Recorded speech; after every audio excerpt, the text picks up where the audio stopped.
fantasy, I'd like to be fed. Give me a romance in only one bed. Fighting or flirting, a sweet little treat. Reading or watching our picks of the week.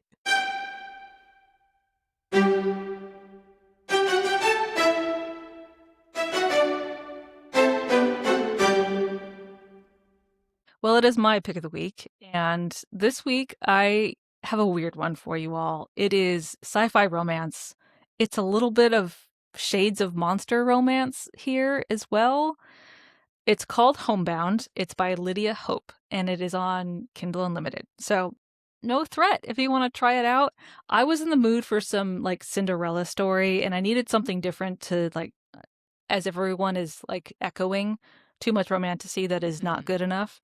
So this kind of scratches the itch a little bit for the I need romance, I need something different, like that's not contemporary setting, but also not, shadow daddies and trope after trope after trope. Though this is trope after trope after trope, it's just in a sci-fi dystopian setting. I will say, I was reading through your notes of books that are similar to this, and I was like, dog, what is this? That is reasonable. Okay. I'm so excited. Our heroine works in a prison, and the setting is Earth, but hundreds of years in the future. Think Wall-E. And all of Earth's wealthy elite have escaped to the Utopia on the Moon colony, where it's like if you're successful and you have something, you can go to this, destination. And meanwhile, everyone left on Earth is working in the slums, basically. It's not a great existence. And so the goal for everyone is to kind of make it off the planet. And if you don't, you're kind of stuck working these menial, low-wage jobs, like you're hauling stuff at the docks, or you're like our heroine, you're working in a prison. And this prison is populated not just by humans, but also by aliens. There it is. So she's been working there for several years. She is living with her aunt and uncle and their 2 or 3 children. She is obviously not the most well-loved. Cinderella story. She's, yeah. A little sprinkle. A little bit. She's paying rent. But, it's not this. I appreciated that it wasn't like a complete villainization. We're going to make up words now. That's a word. I ascribed.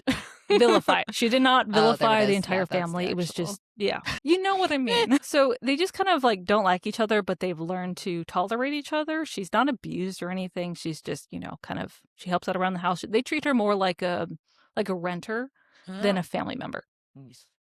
And at the same time, her fiance left a year ago to go to the moon resort because he's a doctor, and he said, "I will go make money, and then I will send for you." We all know how this is going to end. He's going to find himself a hot moon girlfriend.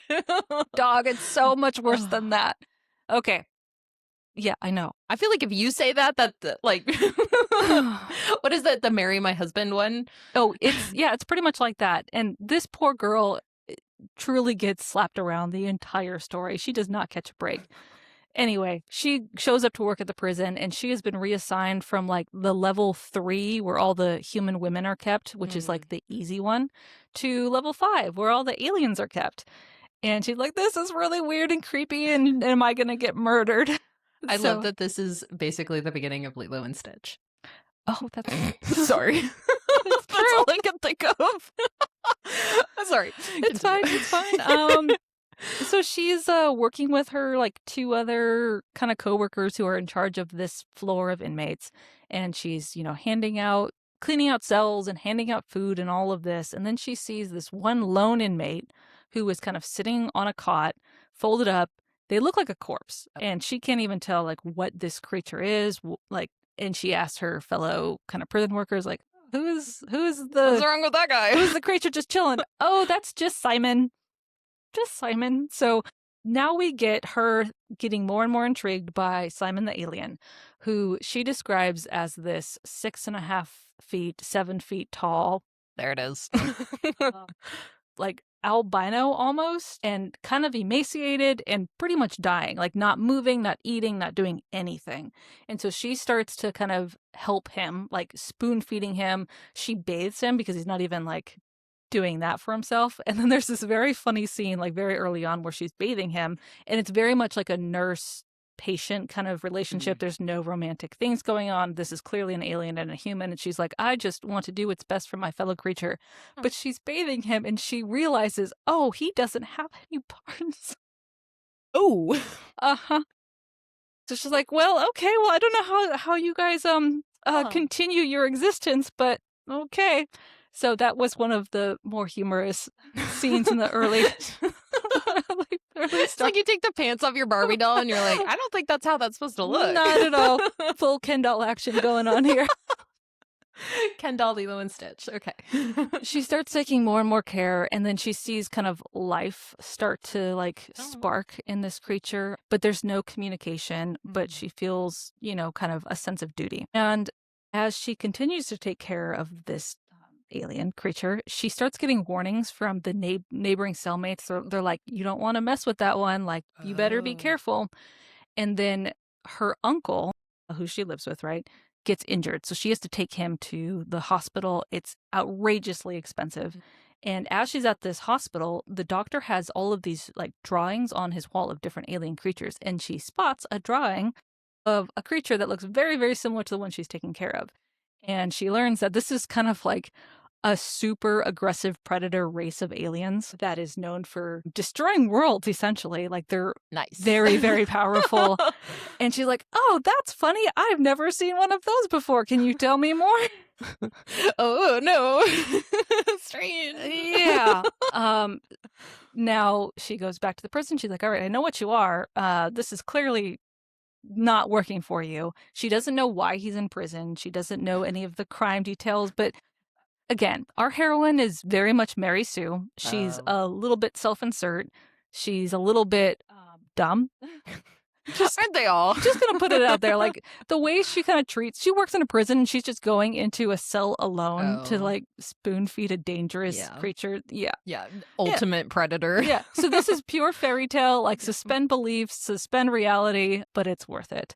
So gradually the creature gets more strength and starts to display some of the extra powerful skills that he may have. And there is a little bit of Stockholm Syndrome going on because that is kind of the core of the romance here, which is they fall in love with each other, kind of, but there is so many shades of like caretaker and prisoner. And also, like, she has no other choice but to do these things, and he has no other choice but to do these things. So all of that being said, I still finished it faster than I finished some of the other like higher literature romantasy that I'm trying to slog through. It's definitely for the people who like sci-fi. So if you like Ruby Dixon, I would send you kind of this direction. Also, Wed to the Lich. I love that this like comes back like once a season. So Wed to the Lich by Layla Fae. So that was a pick of the week, last year, the year before? I think so. Totally toxic. Same dynamics. Yeah. If you like that, you'll probably like this one. I'm not saying this is a good book. I'm saying it's an enjoyable book, depending on your tastes. It's not for every romantasy reader. It's probably not for every sci-fi reader either. Well, I feel like Alchemized had like similar discourse around it, that it's like weird, consensual, whatever, like they're kind of like forced into this toxic relationship, but it's like they also love each other. Yeah, so it's good if you need something quick. It's not very long, which I appreciated, especially for Kindle Unlimited. That seems to be rare. And then the other book I would say is, it's not similar except for the genre. They're both sci-fi? They're both sci-fi romances, and then sci-fi romance is sometimes termed or coined as like space operas. If you've never heard that before. That's all that space operas are, is just romance? I think so, but I have honestly not read enough of them to say, like, to definitively say that all space operas, it's like, it's romantasy for science fiction. My God, my brain just like fucking short wired. Holy shit. Okay. But space opera. Space opera. So Sharon Lee and Steve Miller are a husband-wife duo that write, I've talked about them before, but they write space operas. So there is a book called Scout's Progress that also features like a downtrodden heroine type thing, and a very sweet romance.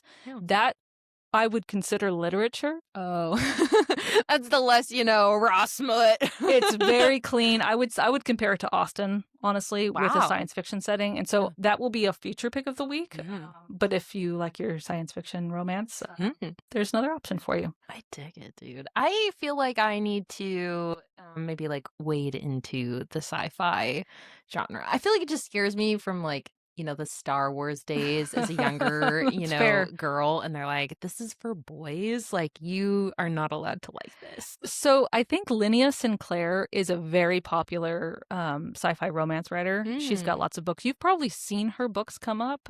So I think she's a safe place to start. I don't know that I've read her. I might have years and years and years ago, but she's a very like safe, like you're gonna get the romance that you want, and it's very digestible.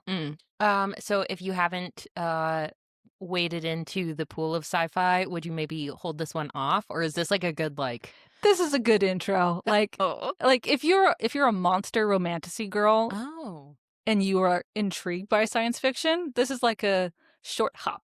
Oh, okay. I got you. We need to find our lanes for our readers here. I dig it. And those were your similar Scouts Progress, and then Scouts Progress, Wed to the Lich, because reasons. Obviously. Check out that pick of the week if you really want to know. Nice. And then anything by Ruby Dixon. Oh, okay. Fun.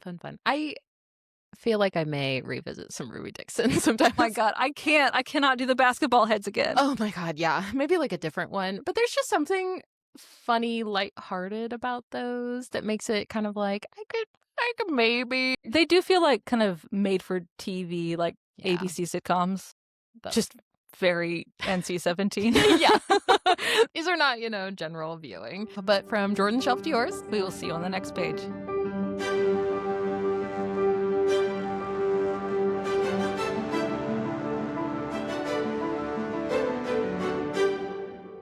Hi, readers. Like what you've been hearing? Like and subscribe to us on YouTube or Patreon at Not Another Heroine to support our growing library and get access to exclusive bonus content. Ready for the next page? We post new episodes every Monday and Wednesday wherever you get your podcasts. Thanks for listening.